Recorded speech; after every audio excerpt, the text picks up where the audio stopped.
Une des œuvres intérieures du Saint-Esprit consiste en ce qu'il est le gage de notre héritage. Éphésiens 1,14 et 2 Corinthiens 1,22.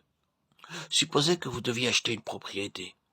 Vous iriez à la ville, vous regarderiez la propriété, et si vous l'aimez, vous proposeriez de l'acheter pour une somme assez importante, car votre cœur a été épris, touché. Parce que vous proposez de l'acheter, vous versez tout de suite une caution, sans hésiter. Cela vous prendra peut-être 1 ou 2 mois pour payer la différence et enregistrer la propriété à votre nom. Mais vous pourrez dire, j'ai versé une caution pour ce terrain. Maintenant, cette maison et ce terrain m'appartiennent. On appelle cela des arts. Et nous voyons dans l'Écriture que le Seigneur Jésus-Christ nous a appelés pour un grand et céleste héritage. 1 Pierre 1,4. Le Seigneur Jésus-Christ désire que vous et moi, nous soyons préparés pour notre part dans l'héritage céleste. Le gage du Saint-Esprit en est la preuve. Le fait même que le Saint-Esprit soit venu en moi pour m'enseigner, pour me montrer toutes choses, est une preuve pour moi du gage de mon héritage et éclaircit tout doute. Je désire cet héritage et maintenant je n'ai aucune aspiration ni désir pour les possessions mondaines. Mon Seigneur a préparé et réservé pour moi un héritage grand, spirituel, inflétrissable, incorruptible, glorieux et céleste. Plus vous permettez au Saint-Esprit de travailler en vous, plus vous aurez la preuve que vous avez reçu le gage. Ceci est un avant-goût de l'héritage céleste.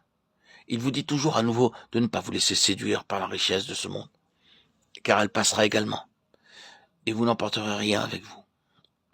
Aspirez plutôt à votre part dans l'héritage céleste, et soyez prêts pour cela.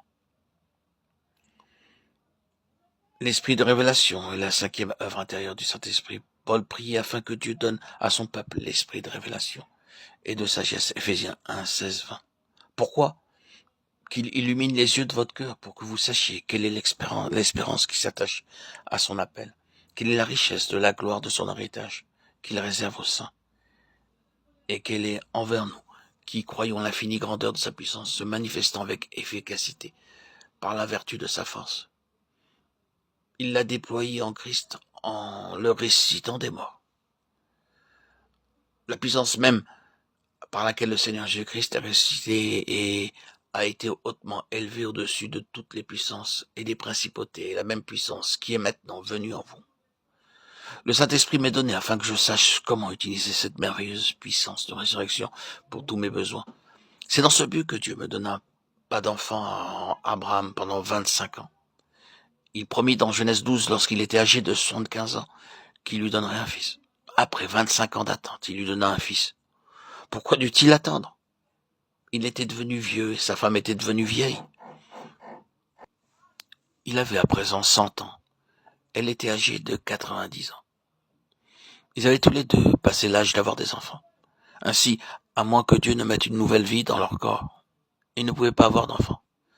Dieu voulait montrer à Abraham qu'il y avait une puissance disponible pour lui, la puissance qui triomphe de la mort, appelée la puissance de la résurrection. Ce fut par cette puissance que Dieu put dire à Abraham, « Tu verras ma cité qui a de solides fondements, et là tu auras un héritage céleste. » De nos jours, beaucoup de gens désirent la puissance, mais ils désirent la mauvaise puissance. Paul priait selon Philippiens 3,10. Ainsi je connaîtrai Christ et la puissance de sa résurrection.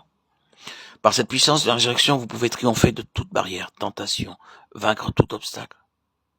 Cette puissance ne sera jamais épuisée, car nous sommes plantés dans la mort aussi bien que dans la résurrection du Seigneur Jésus-Christ. En effet, si nous sommes devenus une même plante avec lui par la conformité à sa mort, nous le serons aussi par la conformité à sa résurrection. Romains 6, 5. Les deux vont ensemble. Maintenant, le Saint-Esprit est venu en moi pour me révéler le secret.